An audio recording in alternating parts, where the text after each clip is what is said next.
to the Essentially You podcast. Dr. Nicky Keay, how are you doing today? Very well, and thank you so much. I'm so excited to come on here and be discussing all things hormones with you. Really looking forward to it.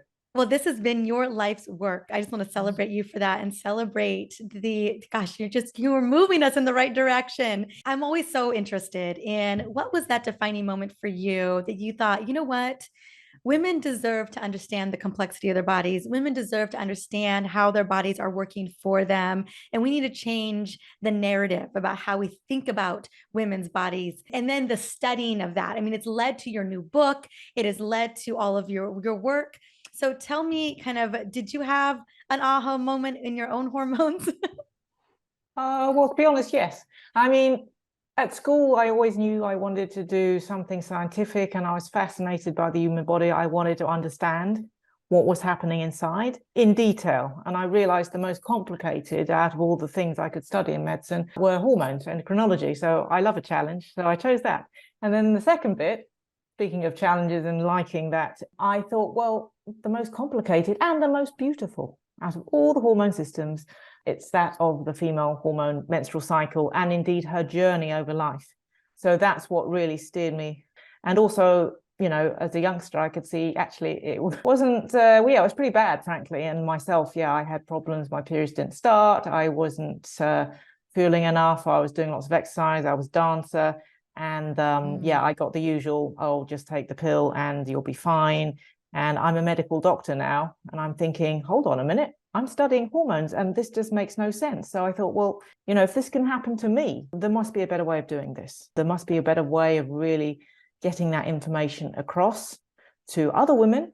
And to make sure, I wanted to make sure I was the expert. I knew what I was talking about. So that's really was my incentive. I really wanted to delve deeply into this. But yeah, partly, I suppose, selfishly and curiously for myself, but also for the ultimate, you know, to share this information with women and men, by the way, so they can realize what amazing things female hormones are. Thank you very much. So that was my motivation. And then the more I got into it, the more I realized there's layer upon layer, and also hormones determine so many aspects of our health, physical and mental health. I mean, when we talk female hormones, I suppose most people immediately would think, oh, reproduction. But it goes way, way beyond that, as we know.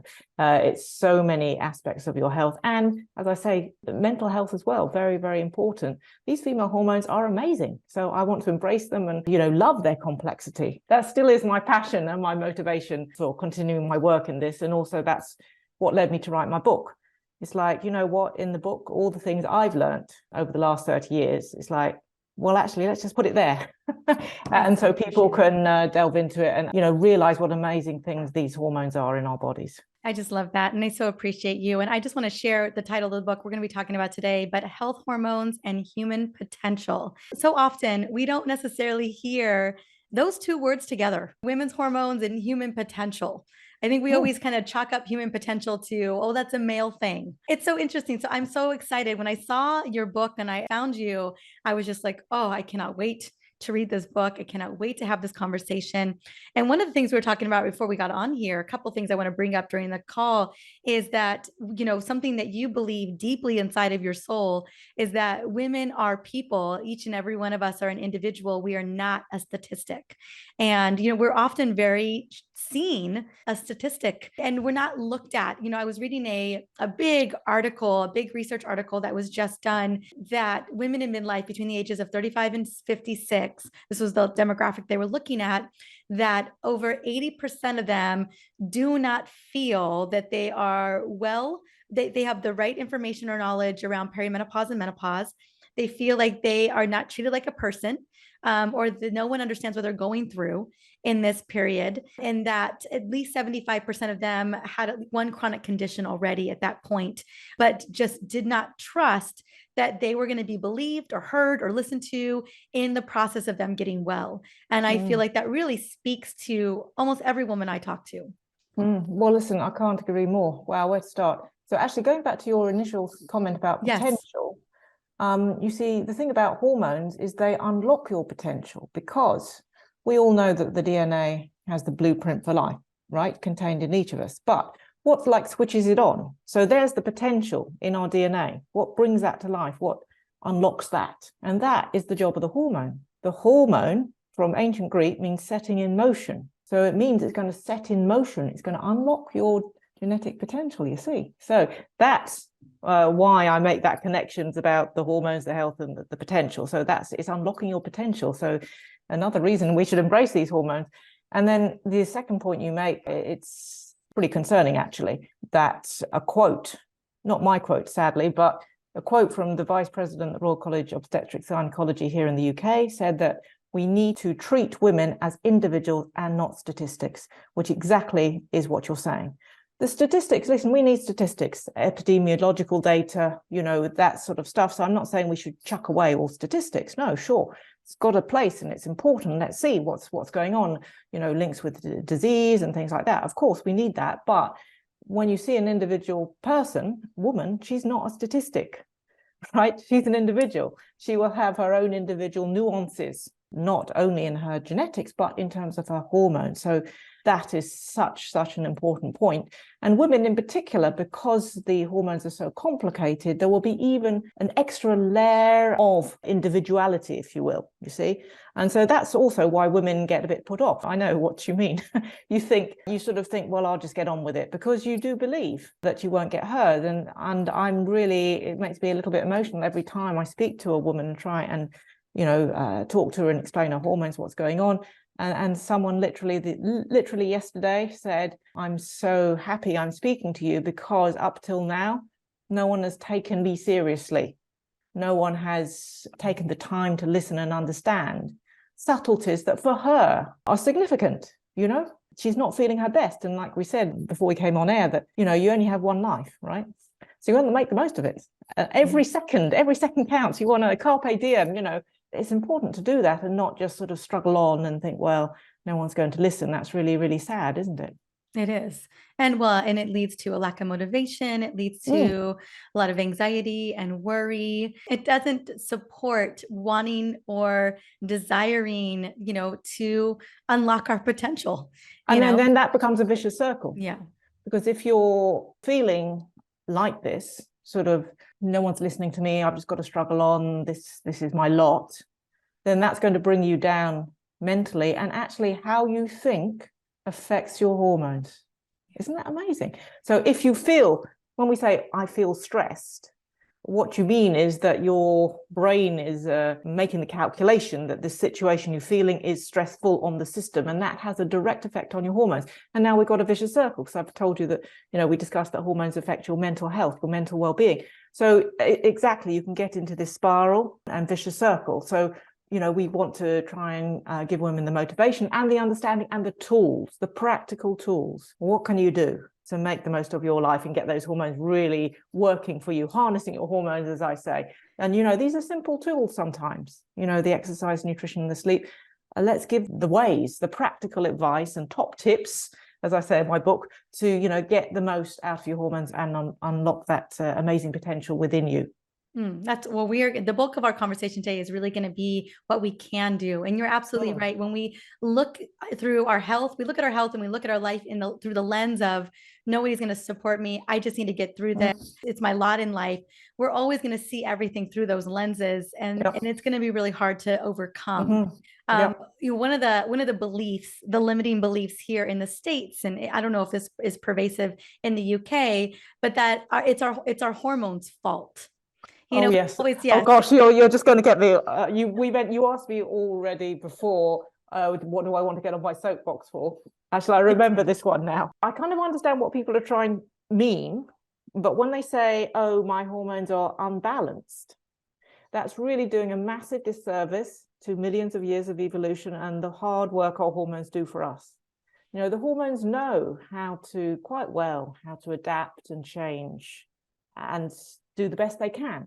But often what happens, listen, there are medical conditions. We should say there are medical conditions out of our control, an underactive thyroid. So there are, clear-cut medical conditions that, okay, fine, yes, frankly, it has gone a bit wrong. That's not your fault, and whatever, that's it. But in quite a lot of situations, it's the imbalance in our behaviors that have provoked changes in our hormones, which aren't that helpful.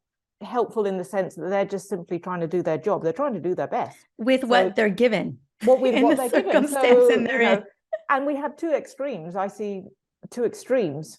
On the one hand, we have the obesity epidemic and crisis, where people, let's be honest, are not exercising enough and eating too much. Simple as that. We've got a surfeit of energy. And so we've got that side of things, which of course then has an effect on hormones, type 2 diabetes, etc. But at the other end of the extreme, I see a lot of people, and women in particular, who are doing the other extreme. They're doing so much exercise and they're not fueling enough. So now the hormones are, quite desperate. They haven't got enough energy to do their usual business to keep us healthy. And so women's periods can stop in that situation. So it's really strange. We have these examples of two situations where too much of some behaviors is a bad thing, but equally too little of some behaviors is a bad thing for our hormones. But it's not the hormones that are out of balance fundamentally, it's what we're doing. And I do want to just give a little quote that is kind of also the essence of my book, which comes from Hippocrates.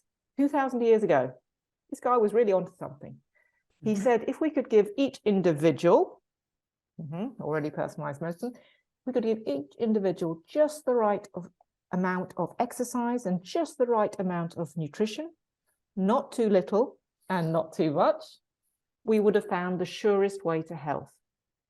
I mean, that statement is absolutely brilliant and perfect. Of course, he didn't realize 2,000 years ago the intermediate bit to that, to our actions and our health. He didn't realize the intermediate thing was the hormones that are setting things in motion. But that illustrates the point that what our choices have such a massive impact on our hormones and therefore our health.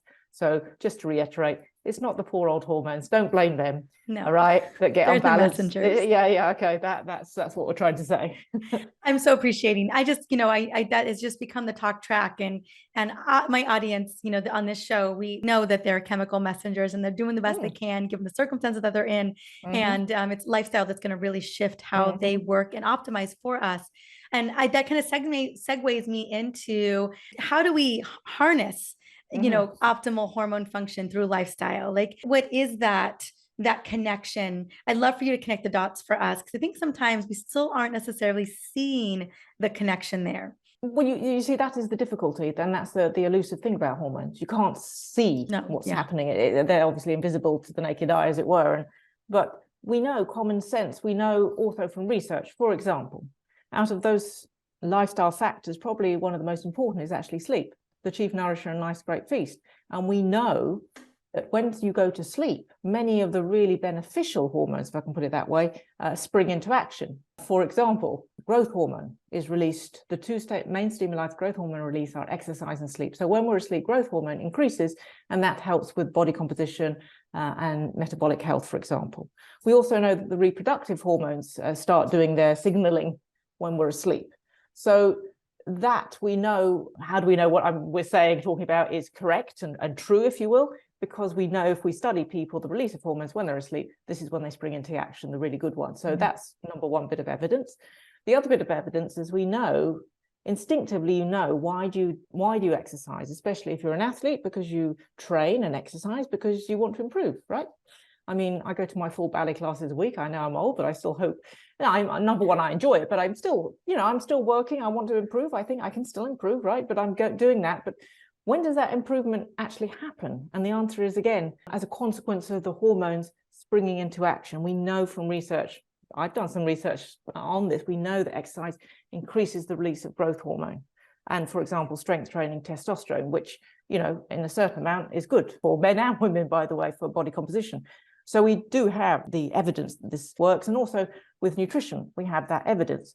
We know that if you overeat, especially with the glucose, then we know that increases the secretion of insulin. You can get insulin resistance and type 2 diabetes. So we have the evidence that these things we're talking about, these lifestyle choices, have an effect on our hormones. And we have the evidence that therefore this can impact our health in a good or a bad way. It kind of depends if we've got the balance of the behaviors right.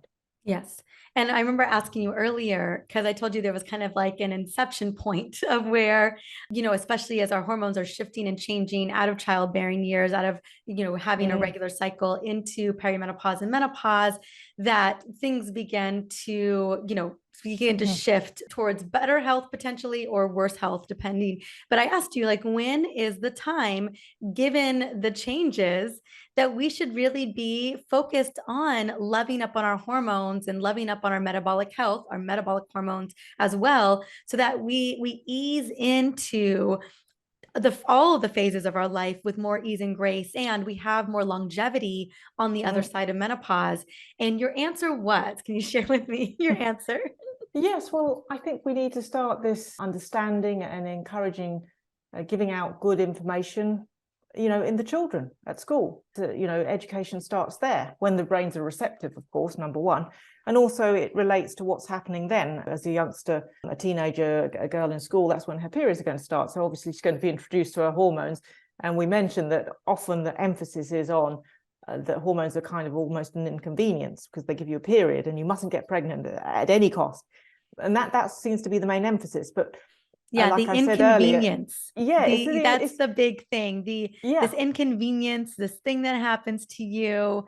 yeah, It it's was never annoying. Yeah. painted in a good light. It was never painted to me like this miraculous system of hormones Mm, are about to kick on that are going to drive pretty much every function in your body. And they are going to, you can harness them in a way that gives you superpower. No, no, mm, none mm, of mm. that was the conversation. The Yeah. conversation was like, you're about to just have to grunt through, 7 days out of the month because of, I remember my mom telling me, our family doesn't have progesterone. So you're just going to have the worst periods ever. Oh Like, get dear. ready. And I was like, what? I didn't even know what it meant to not have progesterone. I didn't know any of this, but I just knew that there was a nasty consequence because of Mm, it. mm, mm, And that it was mm. just going to be, I drew the unlucky ticket. And I think you make such a good point that it's all the negatives. It's the Yeah. focus too much on the negatives. And that hormones, female hormones, yes, of course, evolution wise, yes, that is for reproduction, I suppose, if we're keeping it in the narrow sense. But because these hormones affect so many aspects of our health, you're right, we should be rejoicing. And like I said earlier, the having a period, it's a free monthly medical check. It's the Yes. barometer of that your internal hormones are healthy and functioning in the way you want them to. But going back to that educational information piece for the youngsters, number one, explaining the positives of this, Yes. right? Yes. But secondly, also, it's very frustrating if you know how it is when you're reading a book or you're watching a film and then it just cuts out halfway through and you never see the ending. It's like, oh, well, that's really annoying. So I think also, for the youngsters, let's explain that this is a journey. Number one, let's make it positive, but also let's say that, as you get older, things will change. And let's mention that word menopause, right? Let's mention the word. Let's say, and again, paint it in a positive light. There is a graduation to menopause, that will happen. Okay, they might not, they might then forget about that, of course, in their 20s and 30s. But then when they're in the 40s, the word will be there as, they'll be recognized that word. Oh, yes, I remember that word menopause. Oh, yes, it was painted in a positive light, wasn't it? Because I was told it was going to like a graduation to menopause, the next stage in my life. Life is a journey in all senses, It is. including hormones. It's the female hormone odyssey, as I like to call it. The hormones change as you age. But, this is natural, normal physiology. So we have to embrace it. Yes, it can be challenging. I have to be honest. I'm 56, by the way. So I've been there, done that, so listen, it's certainly challenging, but hey, we're women. We like challenges. We can do this, right?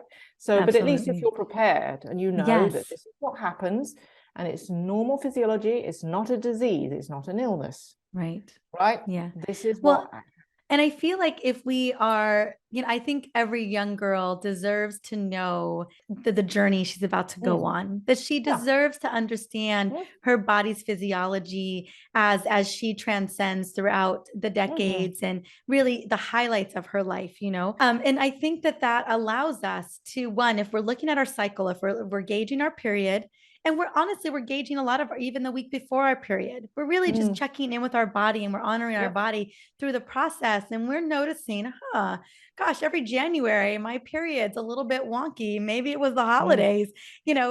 we start to notice and we start to really honor and make changes in real time. I think it's like the ultimate biohack that the perimenopause into menopause journey may not be as intense as our moms and our grandmothers' journey was.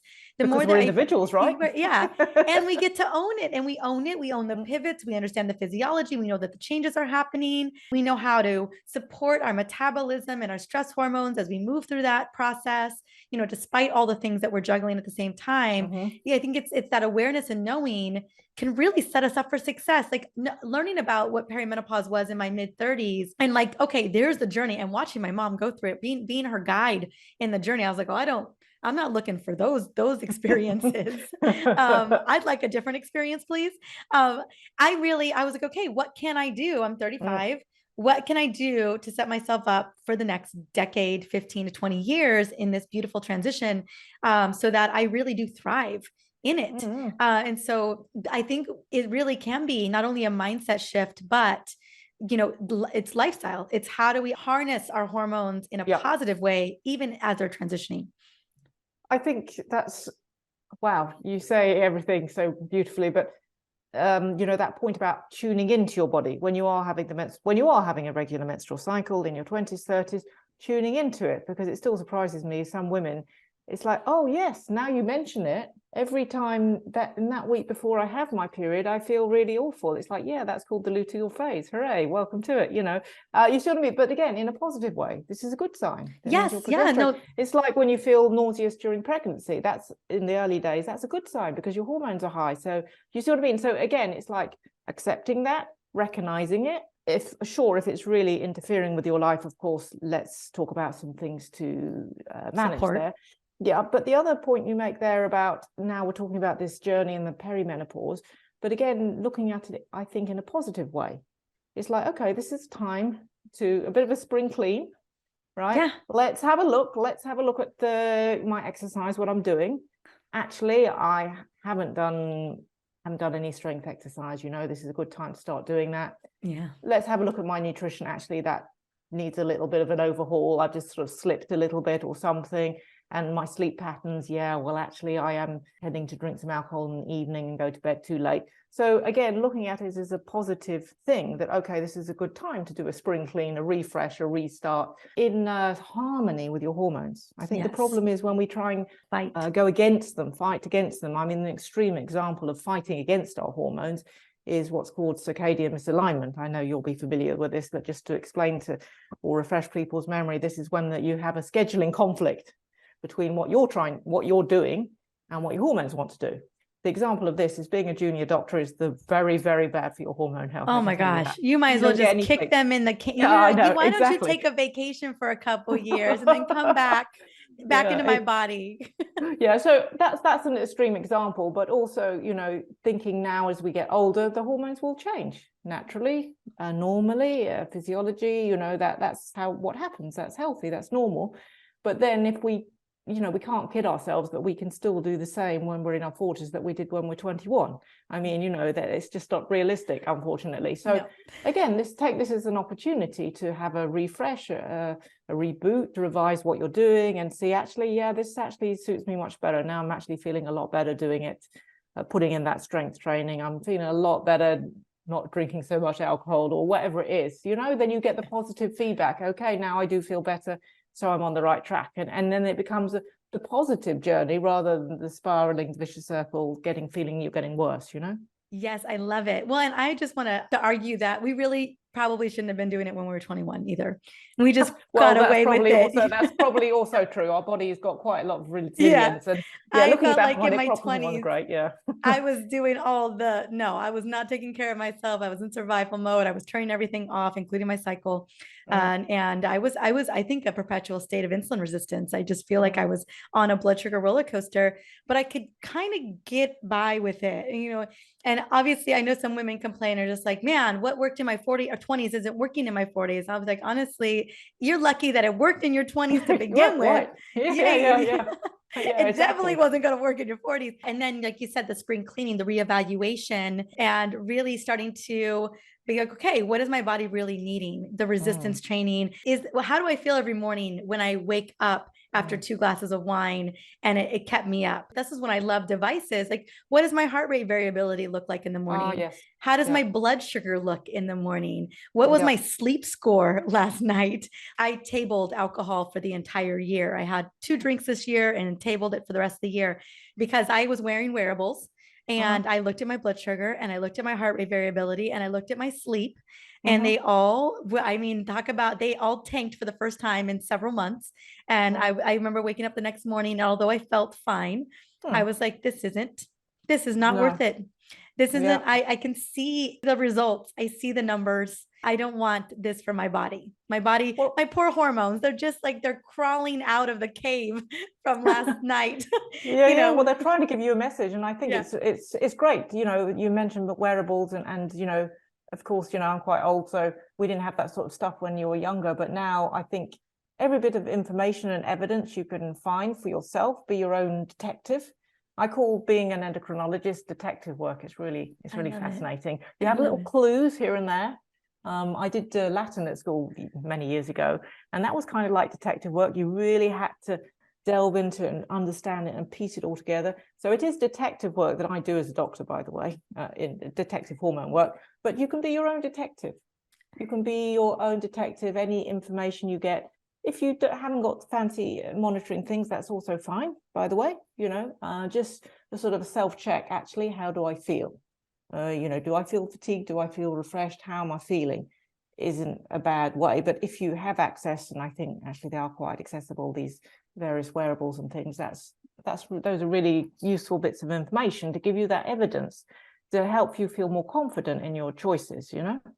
I agree. I agree. And you're right. Well, one of them we talked about, one of the ultimate biohacks is your period. Yeah, Or well, that is definitely free. So there you go. yes, you can track that easily. And for a big chunk of your life, you can track that. And especially heading into this transition that we're talking about as well, where, you know, we really get to analyze and kind of figure out what's going on and what's going to move the needle for us. As you've done a lot of the research, and this is something I've noticed, you know, that our modern world, or the way that we operate in our modern world, isn't really conducive to supporting optimal hormone levels. Our hormones are really just like, oh my goodness, really? Is this happening right now? And now that I'm a mama and a partner and you know, a community member and a practitioner and wearing all the hats, holding space for a lot of people, I probably found my husband's keys twice today, you know, and whatever else he lost, you know, and I'm just like, does it look like I've got mental bandwidth to go and find your things right now? I'm taking care of our toddler son over here. And so he also lost stuff, you know. Oh gosh, and yeah. Yeah, and well, so, busy. Listen, women are busy. We got a lot of stuff to do. we have a lot of A lot stuff of to do, roles a to lot of stuff to play. juggle. And so, you know, we think about challenges that our hormones are kind of facing. Is it some of the environmental things that we are just kind of confronted with as just wearing the hat of being women in this world, taking caretaking, wearing all the hats, doing more than we've ever done before? All of a sudden, we're still running the household and we're second income, or maybe even primary income. Are these some of the challenges that you're speaking of? Or are there some other things that we should be mindful of? No, I think you're absolutely right. You know, women and we should celebrate that, by the way. Yeah, That yes, women I'm so are grateful. no, it's like great that we, you know, that we're both practicing Look in at healthcare us. and in medicine. So, you know, exactly. Our And, moms you know, weren't doing this, maybe wouldn't even been allowed to necessarily well, do it at the quite exactly. level. My grandmother wasn't allowed to, by the way. Yes. Anyway, but so, you know, but that's great, and we should embrace that. But, you know, the hormones are still sort of doing their thing. So we just have to be mindful of that. And also because we are, I think fundamentally women are hardworking and determined, that because, like you say, we're wearing all these hats, and I love that expression, mental bandwidth. I love it. Anyway, but then the person looking after us, who's looking after us? We don't have time out. And, you know, often when I'm Who is looking out for us? You know, we feel guilty if we're resting, because Yes. it's like with lots of athletes I work with, it's like you have to have a rest day. And they look at me and I say, yes, I do mean rest. I mean not doing anything. Oh, wow. Or just reading a book, or just relaxing, just let your brain just That's an relax. unpopular opinion. That's what I call it. I know, exactly. So yes, I think we want to definitely encourage and women to, you know, reach their full potential and do all these things they determined to do. But remember that, yes, both mental and physical burnout And you can push the hormones so far, and they will do their best to carry you and adapt and everything. But, there will be a point where actually, it's just too much. And then you can easily crash in whatever sense that is. In an athlete, it might be overtraining. It might literally feel that feeling of anxiety. You just can't cope anymore, which can be, of course, magnified when your hormones are also changing. So we're talking about perimenopause. And that's certainly something I noticed. It was the anxiety because my hormones were changing, and I was thinking suddenly, oh my goodness, I'm not the superwoman I normally am, doing all this work and everything. And so, we have to take that time to give our body a chance to have its rest and recovery. I want to segue into the lifestyle. Yeah. Oh, wow. It is a definitely inception point when you get into your mid 40s. And I have to say, when I think about the trajectory of women's success, and also when we have families, maybe we have aging parents and we're going through perimenopause, we are at the pinnacle of our career. It's all landing right then and there, right? Yes, you're so right. That's is the thing, because often in your, 40s or whatever, maybe your children are teenagers, so they're having their explosion of hormones, and then yes, your parents are getting older, and your parents that were always, in my case it was my mother was a single parent family, and she was the strong one, she was everything, and then suddenly her health and her ability is just like, oh no, you're not allowed to do that. I need you now, that's how I feel about my mom. I mean, she's not there yet at all, but I'm just like, she's a superwoman, she just keeps going. Yes, she just keeps going, like, right, she's going to keep doing that. So that's actually quite mentally, challenging. You're seeing actually, yes, you're obviously, the thing is, this is going to happen, but you somehow imagine that it's not now, it's later. And so you have to, but again, that's what life is. You have to accept that and say, okay, fine, and just take a moment. It's like, this is normal. No wonder I'm feeling like this, because my hormones are changing, my children's hormones are changing, and my parents' hormones are definitely changing. They're definitely even lower than mine. So you just have to accept that and say, okay, this is no wonder. There's a reason for this, but I can do this. I just have to reset some of my things, my behaviors, my expectations, and just have a little bit more downtime, and you can navigate that. I want to dive a little bit deeper into this transition, because there is, it all of a sudden, it kind of does catch up to you. If when you're not really being intentional, or you're not really being focused on your body specifically. And a big part of this show is really, how can we be more intentional? How can we be focusing on our body so we're not surprised by, just like we're not surprised by our period every single month. We should know it's coming. But there are things that are changing. Our hormones are changing, our metabolism are changing, our muscle mass is changing. A lot of things are shifting here. And this comes to be that moment of like, oh goodness, like things need to shift for me in order for me to thrive in these following decades to come. What have been, and I know some of them are simple, but what have been some of the biggest needle moving lifestyle tools that you have implemented or that you've studied that really need to be on every woman's radar? Sleep, obviously, is one of them. Sleep is definitely, which can be, challenging, because if you're having a hot flush and having disturbed sleep, then because of your hormones changing. But again, it's just like not getting in a panic, thinking, okay, just simple things, well-ventilated room, just stick to the routine of going to bed. And if you do wake up in the morning with your mind buzzing, at 4 or 5 o'clock, it's like there are various schools of thought. Some people say get up and move, but actually this is a good time where you can relax. I just lie there and think, well, I don't actually have to do anything now. Everyone else is asleep. So I'm going to indulge myself in playing my own home videos in my brain. You see what I mean? Remembering times and things, and just go with the flow, just sort of daydream a bit, I suppose you should say. So sleep is definitely top of the list. But the other thing that's emerging as being more and more important, we've already mentioned it, strength training and exercise. Yes. And there is now plenty of good studies. In fact, just before I came to speak to you, I was talking at the British Association of Sports and Exercise Medicine conference, and I was talked exactly about this, about what are the lifestyle things for navigating perimenopause. And obviously it's an perfect timing sports and exercise conference. So, fortunately, I knew the evidence that exercise has been shown, particularly the strength exercise. It helps with your symptoms in terms of the hot flushes. Hot flushes basically is a dysregulate, your temperature regulation goes a little bit off kilter because of the hormone changes. But if you exercise, it's kind of like you're tuning your body to getting hot, sort of in a way, I suppose I could explain it. So we know that doing exercise in itself will help with your temperature regulation. We also know plenty of good studies by a colleague here, actually, in the UK, Professor Tim Spector. He found that doing exercise helped with metabolic health and again with the muscle mass, because strength engages lots of muscles, obviously, by its nature. And by using those muscles, that's going to improve your metabolic health, not only while you're doing exercise, but afterwards. Basically, you keep burning fuel, if you want to put it in that way. And then you're resisting that tendency of the decline in body composition in terms of muscle mass. So sleep, exercise, and nutrition is the other key thing.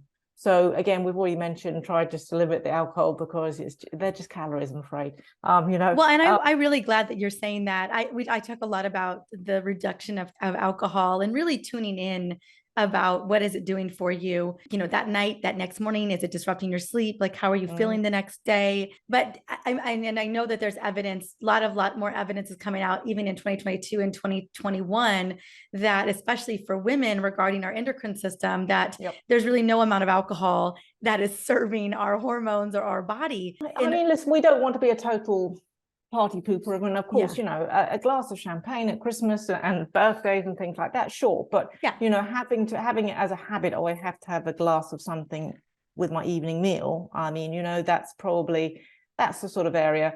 And just have a look at the alcohol and of course the caffeine as well. I mean, yes, I have to have my cup of coffee a day, I have to admit that, but just don't go overboard. But the other thing I think about the composition of the diet is really make sure you're hitting those protein targets. Yes, because please. we're talking about maintaining muscle mass and metabolic health, etc. So make sure you're taking a decent portion of protein at each meal, because it's a very complex molecule. So you can't save it all up till the evening. Yeah, you can't just have protein at night. You can't just it needs to be broken up. Spread it out. And actually, the other thing I always say is vitamin D.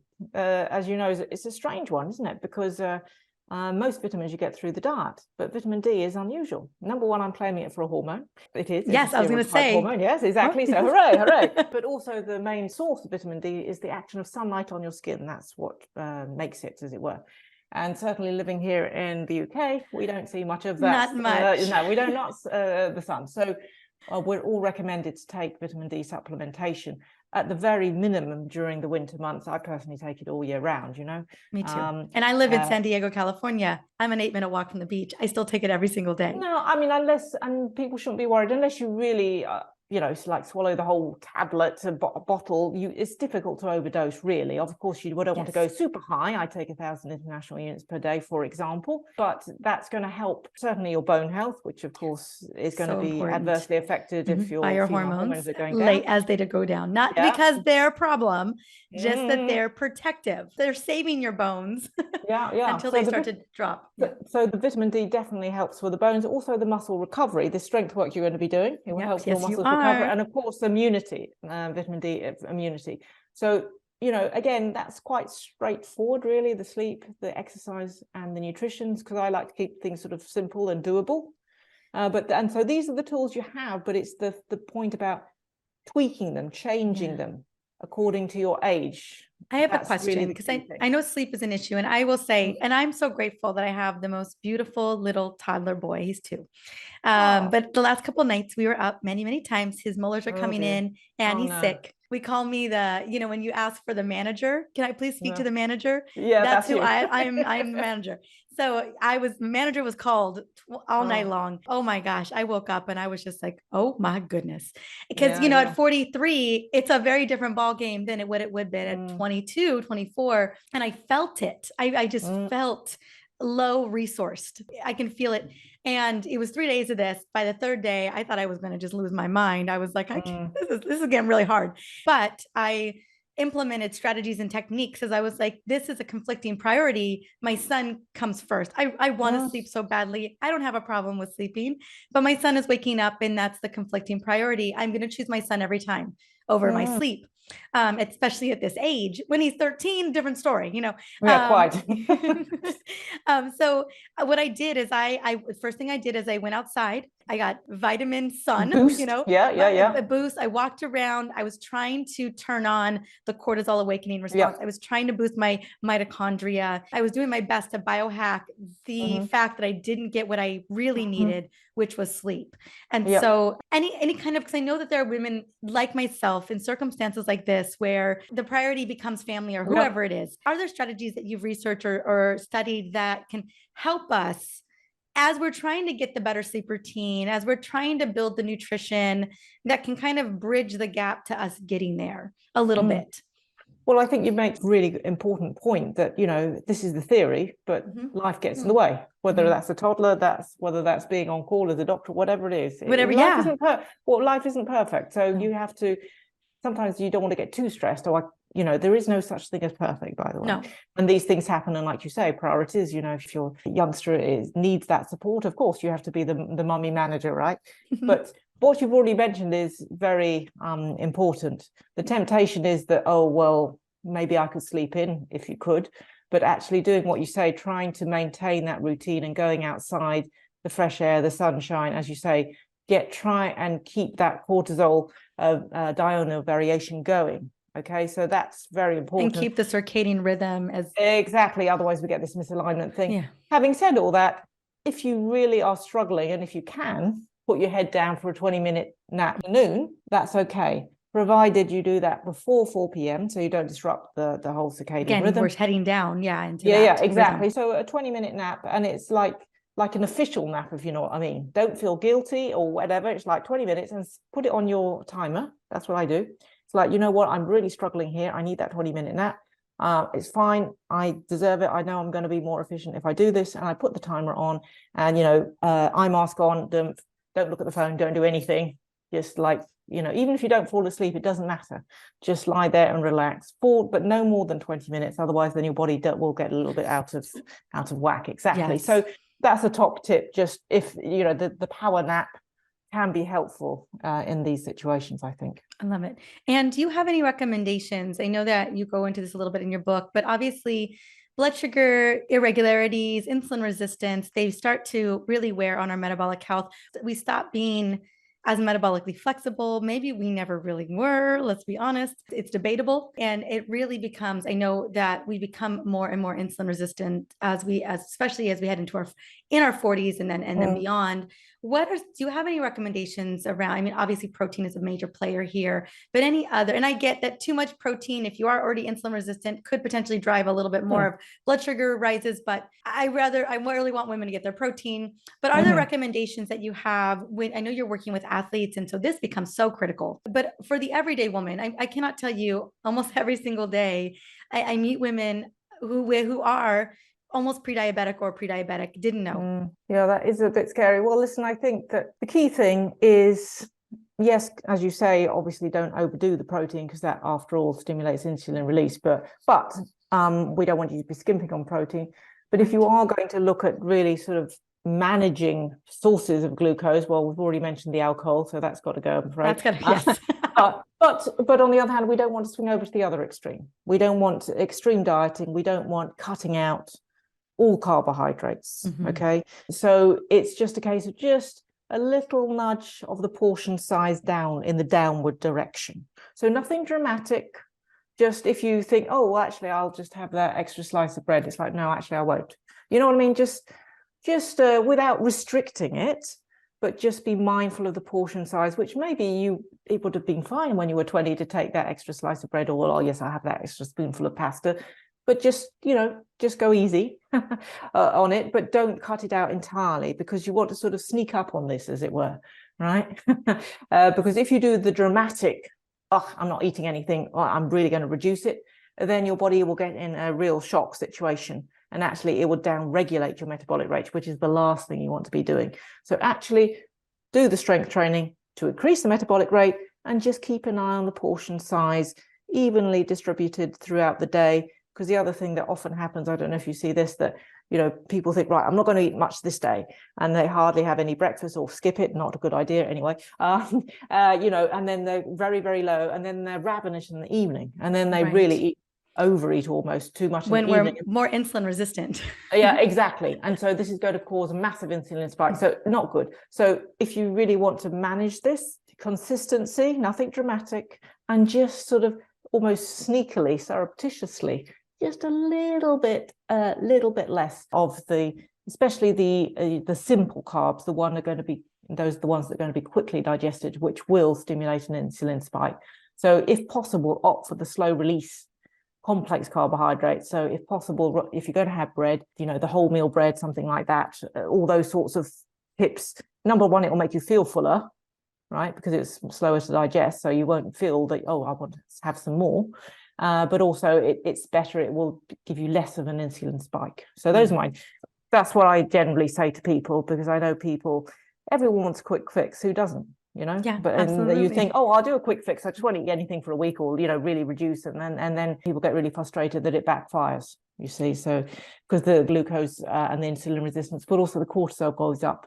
Although cortisol, we've mentioned, is a good hormone. You want that for sure. It can. To keep you up and going. But on the other hand, she's amazing if you don't overuse her. Yeah, exactly. If you overuse cortisol, then that's she's been. I've abused cortisol. I am taking full responsibility in my activities. Yeah. Poor thing. She's probably worked the hardest in my body. She's like, oh my God, what are we doing? My last question for you. I know we mentioned the mental health piece, the anxiousness piece, and are there some recommendations, especially I know with our changing hormones, like you said, they have a profound impact on our emotional and mental well-being, far more than people are owning and recognizing in the science world. Well, I think some of us as women kind of we know inherently, we start to feel the shifts. Are there some recommendations you can make? Obviously there's an uptick of depression and anxiety that happens in our 40s, it kind of at the tail end of perimenopause, into perimenopause, and it doesn't necessarily go away always once they get into menopause. But anything else up your sleeve that you think could help us kind of mitigate some of that when we're in it? Well, I think actually not taking antidepressants, because that's something also, if you go, out to the doctor, and they'll be maybe quite keen, it depends which doctor you see, to give you antidepressants. But I don't think, obviously, if it's a genuine mental health issue, then of course that needs treating, but try to avoid that. And I think really apart from the lifestyle things, I think we do have to have that HRT discussion, don't we? Yes, we do. Yes.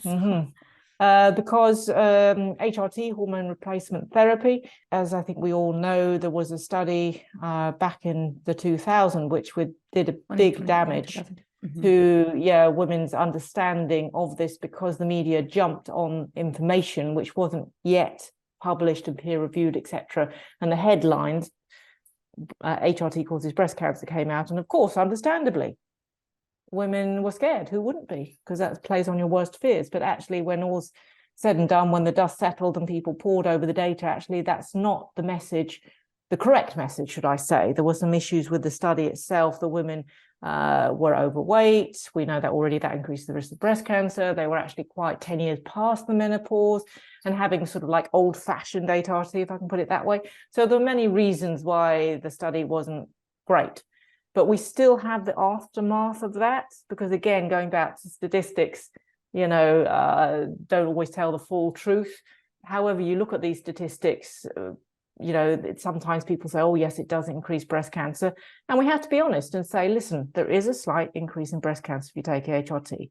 There's an extra 4 cases of breast cancer per 1,000 women aged 50 to 59 taking HRT. But there's a reduction of 7 cases of breast cancer if you do 2.5 hours or more of exercise per week. Do the maths. And this compares to women who don't take HRT, who are overweight, they're not exercising, they're drinking alcohol, they're smoking, etc., etc. Whopping extra increase, 24 cases. So you see what I mean? You definitely, consider HRT. Unfortunately, the only absolute contraindication for HRT is a personal history of breast cancer, or very close family history of breast cancer. And then maybe that, for obvious reasons, that's not such a good idea. But for most women, thankfully, it's definitely on the cards, on the table.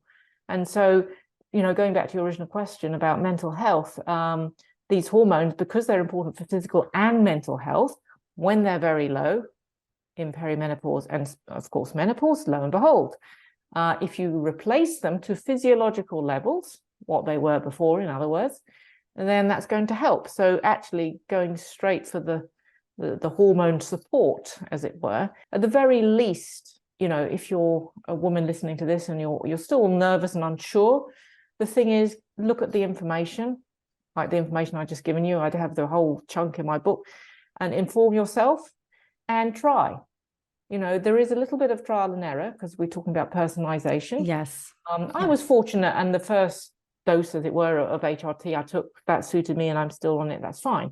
But for some women I work with, there is a little bit of tinkering, shall we put it like that? Yes. We start off a very low dose, and then we see, and we titrate it upwards rather than starting high and going low. And also some women get quite enthusiastic. It's like, oh, this is really great stuff, and they lather it on the estradiol gel, and it's like, well, actually, no, that's probably not going to help. So again, be patient, okay? It's worth at least exploring and trying. And also, if one type of HRT doesn't suit, there's lots of various forms. Again, that's I take, I quite enjoy that, personalizing that approach. But that is probably going to help not only for your quality of life, your mental health, but also in terms of your long-term health. Yes, because we mentioned osteoporosis, we mentioned osteoporosis, cardiovascular disease. If you take HRT, we know that helps. So that really, I think, is something that at least consider it, and at least don't dismiss it automatically. Inform yourself and make that informed decision. I agree with you 100%. I believe that women deserve all the levers to pull. Why not? Exactly. Why not? Yeah, quite. And try. And slathering a bunch of hormone replacement therapy, bioidenticals, whatever it may be, isn't going to fix insulin resistance, isn't going to address. No. Of course, you must still it's always got to be in tandem. And, yes, exactly. And it should be first that you do all the lifestyle things we've discussed first. Certainly, that's what we say here in the UK. I'm a member of the British Menopause Society. We say, let's refresh, reboot, revise your exercise, your nutrition, your sleep. Let's sort that out, and that will make you feel a lot better anyway and more in control. And then we discuss the HRT and the possibilities. And certainly now the tendency is to try sort of ease you into HRT. Maybe you're still having some periods. Rather, it used to be very old-fashioned. Must have been written by men. You have to sort of prove. Must have been. You prove you're menopausal, and you have to wait for a year and feel dreadful and have no periods. It's like, oh. So now, it's possible to start it sooner, but yes, and I am a big good foundation of starting it sooner. Yeah. Why should you have to suffer in perimenopause? No, crazy. Exactly. You want to carry on doing all the things you want to do. Yeah. Yes. Oh, wow. This has been the most incredible conversation. And Nicky, thank you so much. I'm going to have the link to the book, Health Hormones and Human Potential, in the show notes. I want everyone to go and grab it. It's it's just incredible. It's your research, the knowledge, the understanding. Every woman deserves to understand this information about their bodies. And where else would you love us to plug into you? Well, the book has got all the information, but I also have my own website, Nicky Keay Fitness, and I put blogs and information there. And I also offer virtual, advisory appointments about lifestyle. I mean, I know you're doing amazing work over there, but, it doesn't harm to have connections, international connections. And I work with lots of people in the US and vice versa. So, people can go to my website and, have a look at the ways to link up there, and I give other talks and presentations. So that would be the other place to have a look. Thank you so much. It has been such a pleasure to have you here and to get to connect with you and learn from you. It's just been such a delight. No, well, listen, thank you so much for having me. I think we could talk all night, but we better get our sleep, right? That's right. It's been a fantastic conversation. Thank you so much.